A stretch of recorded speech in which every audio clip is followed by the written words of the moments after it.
All right, are you ready for your first female comedian of the evening?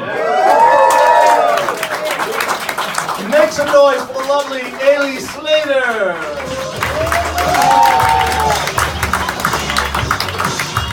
Hey. I was reading the BBC on the way over here, and there was this headline that said mushrooms can help prevent memory loss. Not the kind that I'm eating. Alright, sorry, that was just playing around. Let's get back to the real comedy. Hello, my name is Ailey, and yes, I will be your female diversity hire for this evening. As a female comedian, I am legally required to tell you at least one joke about dating. Dating is tough. I think that dating is the most tough for straight women in Hong Kong because all the straight men in Hong Kong are either one of two things, right, ladies? He's either a pilot or he's a banker. And both of those things are bad because if he's a pilot, that means he's living out of a suitcase. But if he's a banker, he's probably planning to stuff you into the suitcase. Both things are bad. I avoid that problem by now exclusively dating women, which is great until they break up with you. Actually, the first time that I ever did stand-up comedy, my then girlfriend broke up with me like 2 hours after my first stand-up set, which I know it's like so heartbreaking, right? Just so discouraging. But at the same time, making a woman mad with my jokes is like the closest that I will ever come to being a professional stand-up comedian, so fuck it, I'll take it.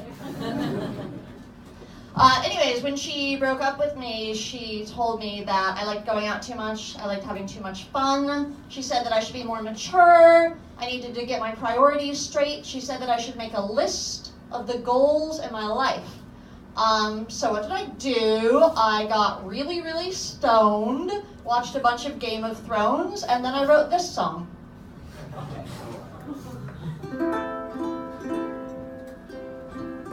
Sound okay? You need to get your priorities straight. You're a grown-ass adult. Some things just can't wait. So grab your pen and make a list of all the Game of Thrones characters you'd like to fist. Okay, just to be clear, you don't have to fist anybody, but that's just a really convenient rhyme for this song, which is all about a list of Game of Thrones characters that you think are the most attractive. For example, maybe you love the Dragon Queen, or are you still hot for Ned Stark, played by Sean Bean? Apparently, Podrick's got a great cock, but honestly, for me, I'd rather spend the night under Marjorie's frock. Can we all just take a minute of silence for Queen Marjorie and her beautiful locks? Now, I know it's really hard to keep track of all the characters in Game of Thrones. There's so many characters, but just remember, Missandei is a babe, but Melisandre is a witch. We all know Cersei Lannister's kind of a troubled woman who's honestly the victim of some pretty shitty life circumstances, and she's just doing whatever she needs to do to survive in a man's world, but yes, also kind of a bitch. Samwell was sweet, Dario Naharis was charming, but of all the 7 kingdoms, Jaime Lannister's the most disarming. Do you get it? Disarming? Because he lost his entire character arc in the final season.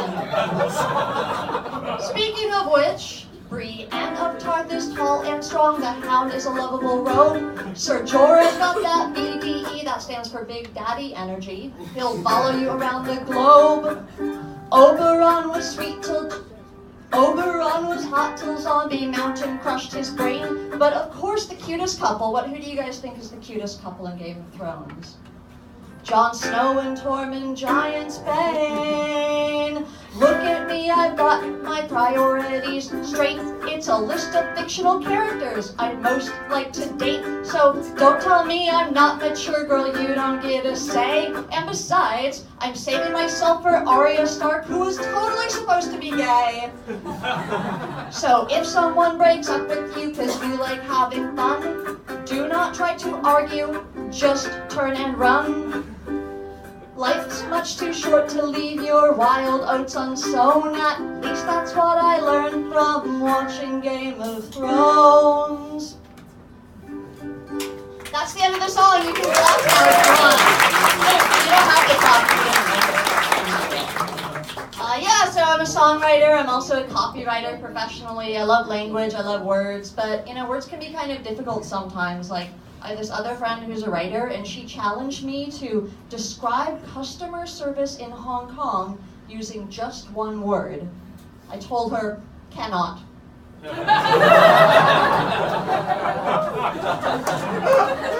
Speaking of customer service in Hong Kong, this next little ditty is all about Hong Kong's favorite internet service provider. Who here loves PCCW?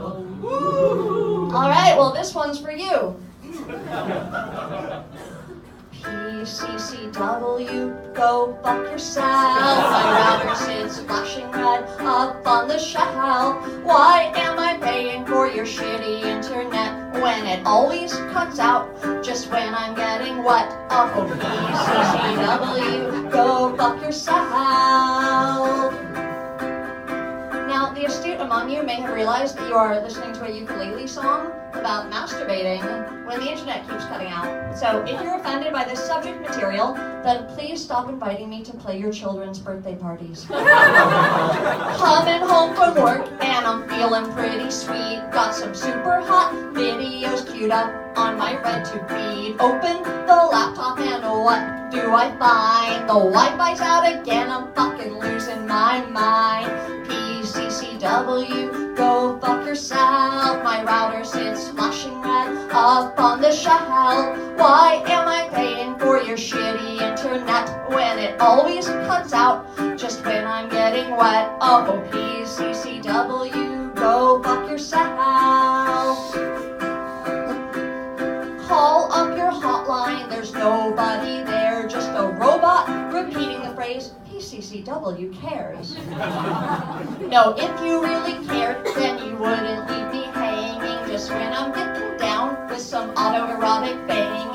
PCCW, go fuck yourself. My router sits flashing red up on the shelf. Why am I paying for your shitty internet when it always cuts out just when I'm getting wet? Oh, PCCW, go fuck yourself. My bill's been paid, got a sexy playlist made. I am ready for some diddling in bed, but now I'm here fiddling with the Wi-Fi instead. I've got the inclination for a little casual masturbation. I don't want to think about IT networking. I just want my Wi-Fi for some nightly jerking off. That's all for me.